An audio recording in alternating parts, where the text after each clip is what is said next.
Bonjour à tous, on se retrouve aujourd'hui pour une nouvelle vidéo sur l'inégale répartition des richesses dans le monde. Et aujourd'hui on va effectuer un travail de cartographie. En partant d'une carte assez classique à l'écran qu'on trouve dans tous les manuels, celle sur les nords et les suds. Mais d'abord, pourquoi parle-t-on de nord et de sud au pluriel? Et comment désigne-t-on les pays qui font partie des nords et les pays qui font partie des suds? Pour définir dans quelle catégorie se trouvent les différents pays, on va se baser sur plusieurs cartes. La carte de l'indice de développement humain en haut et la carte du produit intérieur brut par habitant en bas par exemple. Ces cartes vont nous permettre de définir trois catégories de pays: les pays développés, les pays émergents et les pays en développement. Les pays développés, ce sont les pays où la majorité de la population ne souffre pas de la pauvreté et peuvent accéder à tous leurs besoins de base. C'est ce qu'on appelle les pays du Nord.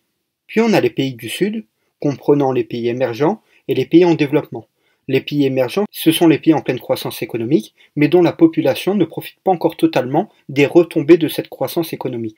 Les pays en développement, ce sont les pays qui commencent à peine à se développer, mais c'est dans ces pays qu'on va trouver les populations les plus pauvres sur la planète. On comprend mieux pourquoi on parle de nord et du sud, car la majorité des pays en rose, les pays développés, se trouvent dans l'hémisphère nord. On parle des pays du sud, car la majorité des pays émergents ou en développement se trouvent dans l'hémisphère sud. Mais pourquoi aujourd'hui parle-t-on de nord et sud au pluriel? Car depuis quelques années, on se rend compte qu'il n'y a pas d'uniformité entre les pays du nord et les pays du sud. C'est-à-dire qu'il y a des grandes différences entre les différents pays qui forment le nord et des différences énormes entre les pays qui composent le sud. Revenons maintenant sur l'exercice de cartographie. On attend de vous à la fin du chapitre d'être en capacité de repérer sur une carte 3 pays développés, 3 pays émergents, 3 pays en développement et 3 pays pétroliers. Mais si je vous donne la carte telle qu'elle à l'écran à apprendre, ça va être un peu compliqué car il y a énormément d'informations.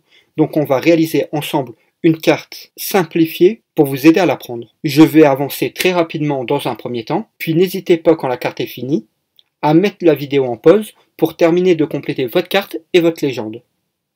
C'est parti! Donc vous devez être capable de placer 3 pays développés. J'en ai mis 4 à l'écran car j'ai ajouté la France. Donc il y a les États-Unis, la France, l'Australie et le Japon.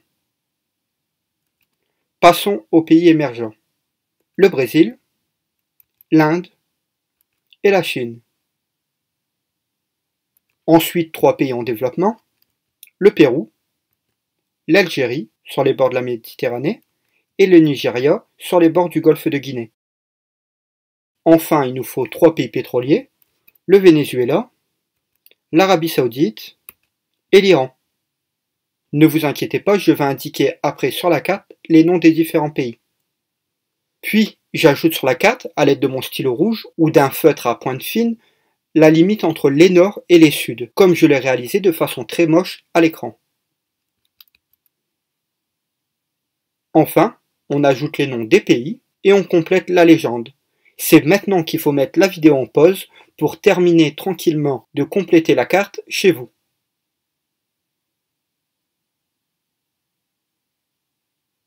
Il ne me reste plus qu'à vous souhaiter une bonne journée. On se retrouve bientôt pour une nouvelle vidéo. À bientôt.